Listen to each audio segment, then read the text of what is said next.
aí, pessoal, tudo certo com vocês? Eu sou a Cata, esse aqui é o CriaLT e hoje a gente tá aqui para conversar sobre algumas leituras que eu já favoritei esse ano, porque sim, eu já tenho os meus favoritos.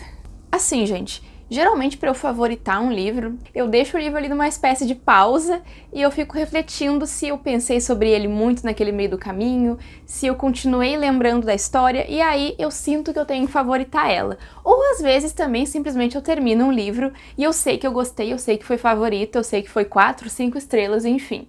Que temos um caso aqui desses nessa lista que eu fiz aqui. Eu separei 4 leituras que eu fiz nesse ano, a partir de janeiro de 2020. Uma delas, inclusive, foi a primeira leitura que eu fiz aqui nesse ano e já falei aqui nesse canal, mas eu quero dar um espaço maior para essa leitura e para essa autora também.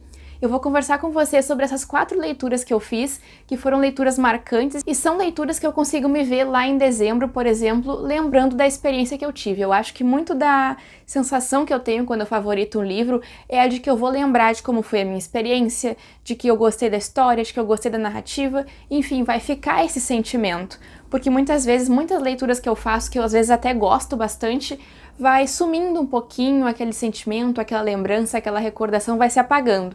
Mas eu sinto que com essas leituras talvez não se apague de forma tão fácil, de forma tão rápida, vai ficar uma sensação mais duradoura. E eu acho que é isso que me faz favoritar uma história. Então eu vou contar aqui pra vocês o que eu já favoritei até agora nesse ano. Mas antes de a gente começar esse vídeo aqui, né, pessoal, é claro que eu vou pedir pra vocês se inscreverem aqui no canal, se ainda não se inscreveram, ativem o sininho pra não perder nenhum conteúdo que eu trouxer aqui pra vocês, curtam esse vídeo, deixem um comentário me contando o que vocês já favoritaram no ano, se já leram alguns dos livros e novelas que eu vou citar aqui pra vocês, porque isso ajuda muito no engajamento aqui do canal e faz com que o YouTube entregue esse vídeo pra ainda mais pessoas e mais pessoas venham conhecer o canal, beleza? Convido vocês também a acompanharem o CriaLT nas demais redes sociais, que seria o Instagram, Twitter, os links vão estar aqui na descrição do vídeo para vocês darem uma passadinha lá, beleza? Agora sim a gente vai começar a falar sobre essas histórias que eu tô muito empolgada para conversar sobre elas aqui com vocês. Eu já queria falar um pouquinho mais sobre elas aqui no canal, dar uma atençãozinha extra para elas, mas eu já queria dar o aviso que se vocês não me ouviram falando sobre elas ainda, vocês vão ouvir mais adiante, porque esse aqui não vai ser o único vídeo em que elas vão aparecer, ou já apareceram, tá? Se eu tiver feito algum vídeo em que elas apareceram, eu vou deixar aqui na descrição do vídeo também, e eu vou tentar deixar aqui nos cards também, mas se eu não conseguir, eu vou deixar na descrição pra vocês, tá? Vamos lá então, porque eu tô emocionadíssima pra falar sobre essas leituras. Eu já tô aqui com a primeira leitura na minha mão, com a primeira leitura do ano que eu fiz, mas eu queria deixar o aviso aqui pra vocês que eu não tô falando em ordem de preferência, em ordem de leitura, não. Eu só separei os livros, fui juntando ali e vou falando aqui pra vocês de acordo com o que tá empilhadinho aqui, tá? Pra eu favoritar um livro, gente, ele tem que ter sido muito especial pra mim. Ele tem que ter me despertado interesse em algum ponto, me chamado a atenção em alguma coisa ou me criado uma experiência única. E todas essas questões que eu comentei aqui pra vocês agora se somaram e fizeram acontecer a minha experiência única com Enterre Seus Mortos, da Ana Paula Maia. Se vocês já estão acompanhando o canal aqui mais algum tempinho, sabem que ano passado eu tive meu primeiro contato com a autora, que foi com Assim na Terra como Embaixo da Terra. Eu amo os títulos que a Ana Paula faz para as histórias dela, amo Enterre Seus Mortos, e ela tem vários outros trabalhos publicados também, que envolvem aqui o protagonista dessa história, que no caso seria o Edgar Wilson. Ele é o nosso protagonista aqui na história, mas ele está em outras histórias da Ana Paula Maia também. Como é que eu vou explicar Ana Paula Maia para vocês? É uma coisa muito difícil porque é uma sensação, é um sentimento. É inexplicável o que essa mulher faz aqui nessa história. Ela cria uma ambientação, um lugar tão vazio, tão triste, tão mórbido, de uma forma que a gente não sabe nem onde é que a história se passa. É tão solitário, é tão triste e é tão dolorida a situação que essas pessoas vivem no esquecimento, no abandono, porque ela fala muito sobre isso nas histórias dela, Assim na Terra como Embaixo da Terra aborda isso também, a solidão das pessoas, o esquecimento das pessoas que vivem nas penitenciárias. Só que aqui é uma cidade esquecida. Aqui é uma cidade esquecida pelo governo, esquecida pelo mundo, então é basicamente uma terra sem lei. As pessoas vivem ali fazendo suas tarefas, vivendo suas vidas, só que para elas falta tudo. Falta carro do IML para carregar corpos, e isso tem muito a ver com a narrativa também, porque a Ana Paula Maia faz muitas metáforas. Ela cria muitas metáforas dos animais com os humanos, e ela envolve muito a morte nessas metáforas também, e metáforas religiosas também, com referências religiosas, porque um dos personagens aqui também, ele é um padre excomungado. Aqui a gente vai acompanhar então o Edgar Wilson fazendo o trabalho dele, que é desovar corpos de animais. E quem acompanha ele nessa tarefa é o Tomás, o padre excomungado. Então esses personagens, eles vão removendo os corpos dos animais mortos e vão levando eles para um determinado lugar, que é onde eles devem levar. Eu vejo muito a narrativa da Ana Paula Maia como uma narrativa mais provocativa. Ela fala muito dizendo pouco. É uma narrativa mais seca, mais direta, mais brutal. A gente tem animais podres, e eu até comentei num vídeo aqui do canal que eu li esse livro de madrugada, eu li de noite, assim, numa vez só, numa sentada, e eu conseguia sentir o cheiro da carne podre dos animais. É muito estranho isso, porque ela causa uma aproximação na gente, ela causa uma estranheza, ela causa uma sensação muito forte. Eu senti uma sensação muito forte com essa narrativa e com os personagens aqui. A Ana Paula brinca muito também com a questão do bem e do mal, né? Com o homem bom fazendo coisas ruins, com homens ruins fazendo coisas boas, porque aqui todo mundo faz o que for preciso para sobreviver. Eles acabam encontrando aqui um determinado ponto corpos de pessoas, então já cria um dilema moral nesses personagens, porque eles não podem levar esses corpos de pessoas, eles só podem carregar única e exclusivamente corpos de animais. Esse é o trabalho deles. Eu acho que a história conversa muito comigo por conta da narrativa que ela faz, das metáforas que ela traz, dessas questões de provocação mesmo, de bem e mal, Deus e diabo, homem, animal, morte e vida, que é muito trabalhado aqui por conta de o Edgar Wilson lidar constantemente com a morte, e aquilo ali vai se tornando uma coisa banal, uma coisa que ele vai entendendo, uma coisa que equipara todo mundo. Eu acho que ler Ana Paula Maia se tornou uma coisa indispensável para mim. Eu quero com certeza ler mais trabalhos dela, ler mais obras dela em que tenham um personagem, que não tenha, enfim, eu quero conhecer o que ela tem a dizer, porque ela leva o lado do ser humano ao extremo. Ela leva o ser humano em situações assim que tu fica apavorado, num sentido assim de choque. Eu gostaria de vir conversar com você sobre ela em algum outro momento também, ou sobre a Ana Paula Maia no geral, quando eu ler mais trabalhos dela. Mas, por enquanto, eu quero deixar aqui pra vocês a minha experiência com essa narrativa e como foi marcante, a ponto de eu pensar que mais adiante eu não vou me esquecer dela. O foco aqui desse vídeo, na verdade, é mais eu contar as minhas experiências pra vocês, dando um pouquinho da sinopse, da narrativa, sem entregar muita coisa, porque eu não quero estragar também a experiência de ninguém, tá? Então, essa aqui foi a minha experiência com Enterre Seus Mortos, da autora Ana Paula Maia. Eu acho, pessoal, que essa próxima leitura não vai ser um mistério pra ninguém, por causa que o que encontramos nas chamas da Maíra Sigwalt foi uma das maiores surpresas literárias que eu tive até agora nesse ano. Eu consigo me ver muito lá em dezembro, por exemplo, na hora de fazer uma retrospectiva das leituras do ano, lembrando dessa história porque ela me acompanha constantemente desde o dia que eu fiz a leitura. Eu queria falar pra vocês que eu tô muito feliz com as leituras desse ano, eu tô indo muito bem, estão sendo leituras ótimas e tá assim um patamar altíssimo. Eu comecei esse ano muito bem com Ana Paula Maia, né, gente? Pelo amor de Deus. Mas voltando aqui à história da Maíra, eu queria falar pra vocês que eu já fiz um vídeo sobre ela aqui no canal, um vídeo bastante assim, que eu terminei de ler e já fui fazer o vídeo porque eu precisava falar sobre aquela leitura, e eu acho que eu consegui me expressar e trazer as minhas emoções para aquele vídeo. É um vídeo que eu gosto bastante, então se vocês quiserem conferir vai estar na descrição. Mas para situar vocês nessa história, a gente vai acompanhar aqui a história de uma menina chamada Camila. Na verdade, agora ela é uma mulher e ela viveu muitos anos afastada da casa do tio e da tia após ela passar um determinado período de tempo lá muito marcante da vida dela. Ela tá voltando para essa casa dos tios muitos anos depois por conta de a mãe dela pedir que ela vá buscar um álbum de fotos. E a partir do momento que ela pisa dentro daquela casa, a gente vai acompanhar ela em uma viagem no tempo com transições narrativas maravilhosas que a Maíra faz. É realmente como se a gente estivesse assistindo uma série, uma troca de câmeras num filme, enfim, é uma coisa assim brilhante, uma narrativa linda, e essas transições com certeza são uma coisa muito marcante na narrativa, porque, por exemplo, num capítulo ela tá adulta e daqui a pouco no próximo vira, ela continua a mesma frase, só que num acontecimento que se deu quando ela era criança e tava lá na casa. A narrativa trazida aqui é sobre abuso, então tem muitos gatilhos para abuso físico, psicológico. Eu já quero deixar o aviso para vocês para que, se quiserem, pulem. Vai estar aqui na descrição onde vocês podem ir para o próximo livro, tá? Se preservem, tá, gente? Sempre se preservem. Essa novela da Maíra me despertou tantas sensações durante as páginas.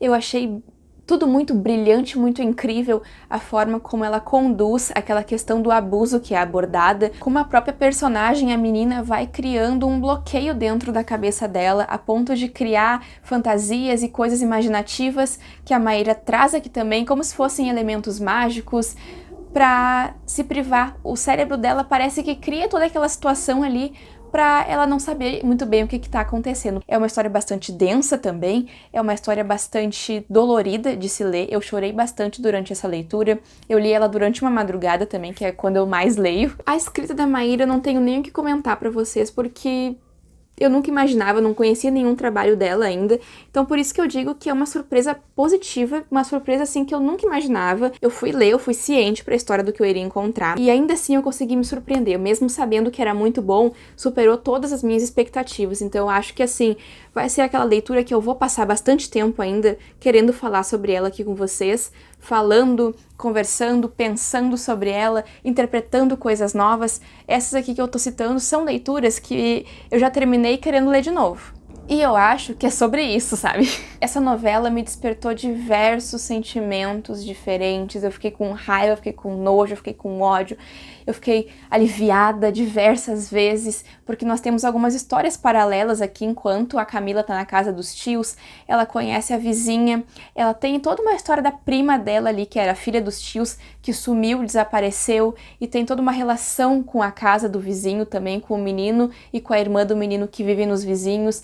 Essa menina vai mostrar pra Camila muito sobre a vida dela, vai ser muito importante na vida dela. Essa menina vai fazer ela descobrir sobre o amor, vai fazer ela descobrir sobre os tios, sobre a prima. Então ela é uma personagem também muito interessante e a dinâmica das duas é linda. É importante ressaltar aqui pra vocês que tem representatividade na história. A Maíra criou uma protagonista que é descendente de indígenas, então essa história é muito rica em todos os sentidos. Eu gosto muito da narrativa e é isso que eu tenho pra falar sobre elas, não vou falar mais um tempão aqui. E confiram também o vídeo que eu fiz, que eu falo bem mais detalhes, bem mais explicadinho por lá.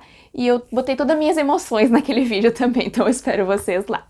Ai, gente, agora a gente vai pra leitura mais recente que eu fiz, que eu só posso agradecer aqui a Luísa Leituras por ter panfletado quando ninguém ao menos tentou. Por ter feito essa leitura coletiva acontecer, por ter me convidado, que eu finalmente concluí. Ai, meu Deus. É assim que se perde a guerra do tempo. O que eu vou falar pra vocês sobre esse livro, gente? Eu não sei nem como explicar essa história. Isso aqui já fala por mim. Eu tive que parar de marcar, porque senão eu ia marcar tudo o livro. Eu ia fazer eu ia pintar a página de azul, realmente. Primeiro que essa edição tá linda. Eu li agora, nesse mês, esse livro. Foi uma das minhas últimas leituras. E eu tava lendo ele pra maratona Elas em Prosa, que ainda está acontecendo. Então, passe no canal da Maclá e confiram as informações, participe, venha! Aqui nós temos um romance epistolar, que no caso é um romance escrito entre cartas, né? Esse romance, essa troca de interação entre as personagens, acontece entre cartas, só que não é só isso, gente, não é tão simples assim. Aqui nós temos duas agentes de agências diferentes que trabalham ali em prol dessas agências. Elas viajam no tempo entre fios, não sei se eu vou explicar isso da melhor forma possível, tá, gente? Me perdoem. E elas viajam ali amando dessas agências que elas trabalham, que cada uma trabalha para uma agência diferente, para que essas agências possam vencer. Entendem?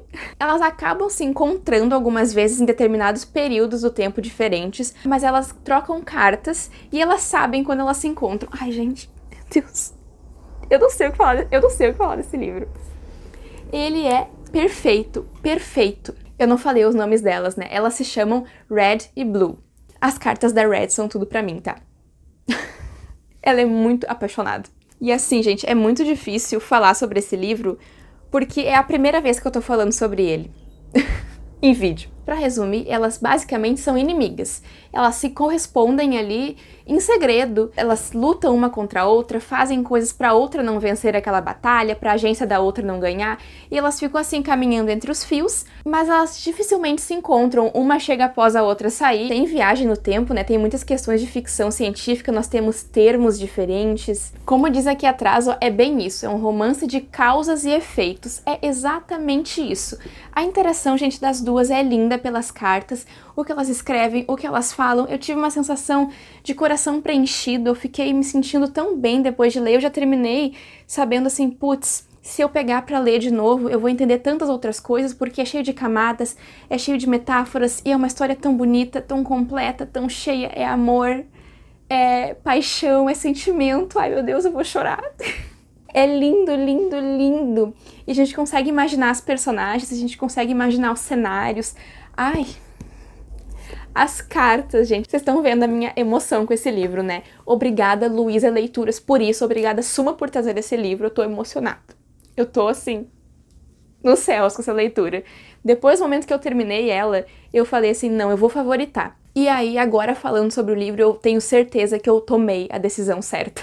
Deixei, pessoal, aqui por último nesse vídeo, Cantiga dos Pássaros e das Serpentes, porque eu já tive uma relação um pouco mais complexa. Eu tive algumas ressalvas com a história, assim. Eu acho, como eu já comentei aqui pra vocês antes, que a parte final, que ela é dividida em 3 atos, foi um pouco enrolada, foi um pouco...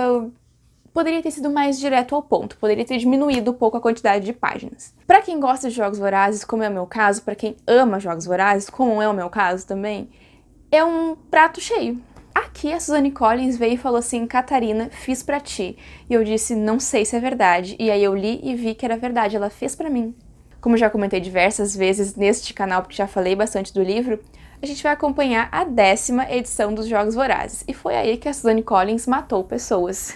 A gente começa a ver como as coisas eram diferentes dos jogos lá da Katniss e do Peeta, como tudo era muito mais precário, como a vida já era banalizada desde aquela época, como a sociedade ali, a capital, estava vivendo dias complicados depois dos dias escuros que aconteceu a rebelião, e a gente vê as consequências de tudo aquilo acontecendo.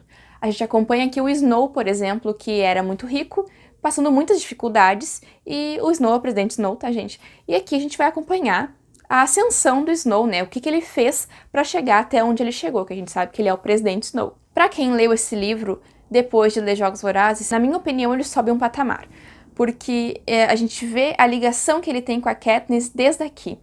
A gente vê que ele sabe muito bem o que ele tá fazendo lá em Jogos Vorazes quando a gente entende o que ele passou aqui.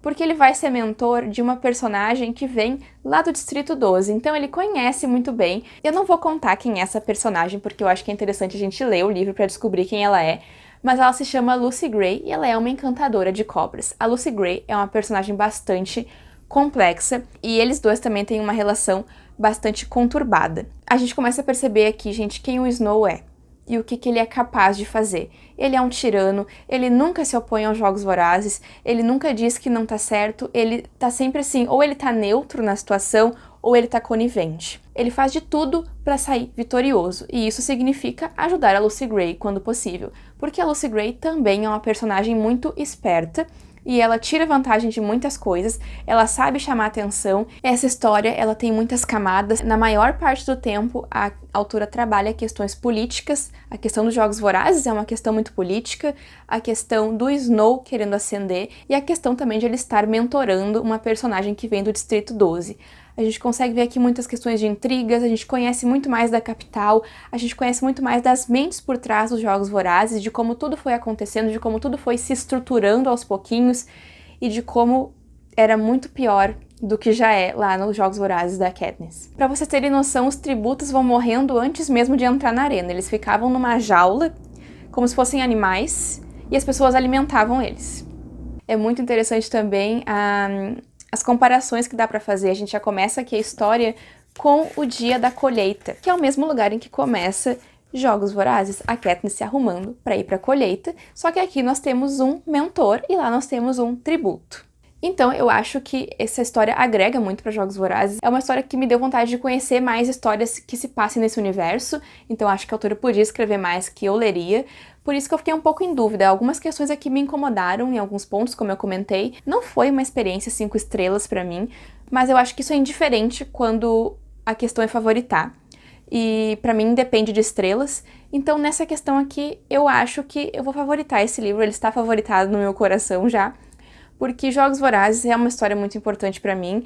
Eu acho que a conversa que a Suzanne Collins tem aqui agrega bastante também. Então, pra fechar essa listinha aqui, A Cantiga dos Pássaros e das Serpentes. Gostaram? Bom, gente, esse foi o nosso vídeo de hoje, então. Eu espero muito que vocês tenham gostado. Compartilhei aqui meus favoritinhos do ano até agora com vocês. Certeza que vem mais coisa por aí, tô empolgada para o que vem aí, porque já comecei esse ano nota 10, tá indo super bem. Não deixem de curtir esse vídeo, se inscrever no canal e me contar aqui nos comentários o que vocês já leram e favoritaram nesse ano. Muito obrigada pela atenção, gente, um beijão e até o próximo vídeo aqui do CriaLT.